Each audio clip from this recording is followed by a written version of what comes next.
সরকার আর বিএনপিকে আমি একটা থিওরিটিক্যাল অবস্থার কথা বলি। প্রফেসর ইউনূস যদি জাতির উদ্দেশ্যে ভাষণ দেন আর ওইখানে যদি বলেন আমি একটা ভালো নির্বাচন দিতে চাইছিলাম প্রয়োজনীয় সংস্কারের পরে, আমি তারিখও বলছি সামনের বছরের জানুয়ারি থেকে জুনের মধ্যে, যেন পরবর্তী সরকার ভালোভাবে দেশ চালাইতে পারে, সংস্কারটা সম্পূর্ণ হয়, রাষ্ট্রটা গড়ে ওঠে। কিন্তু ভারত সেনাপ্রধান এবং বিএনপি যৌথভাবে ডিসেম্বরের আগেই নির্বাচন চায়। আমি যেহেতু এর আগে করতে পারবো না, নির্বাচন দিতে প্রস্তুত হইতে পারবো না, আমি বিএনপি আর সেনাপ্রধানকে আর একটা তত্ত্বাবধায়ক সরকার গঠন করতে আহ্বান জানাই।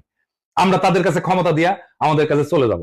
প্রফেসর ইউনূসের নিয়োগ দেওয়া সবাই যদি একসাথে পদত্যাগ করে চলে যায়, নির্বাচন প্রধান, নির্বাচন কমিশনার, নির্বাচন কমিশনাররা সহ, আপনারা সামলাইতে পারবেন? পাবলিকের মাইল কিন্তু একটা মাটিতে পড়বে না। এরপর যদি জামাত আর এনসিপি নির্বাচনে না আসে কেমন হবে?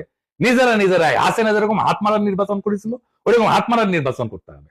আপনারা ডিসেম্বর কেন, এই মাসে নির্বাচন করে ফেলেন, দেরি হলে লেট হয়ে যাবে। নেন ক্ষমতা, নেন, এতই শখ নেন, নিজেরাই নেন। বাট আমির খসরু মাহমুদের প্রধান উপদেষ্টা বানান, দেখি উনি নাকি কয়েক মাসের মধ্যে নির্বাচন করে দেবে, করুক না। মির্জা ফখরুলকে প্রধান নির্বাচন কমিশনার বানিয়ে দেন।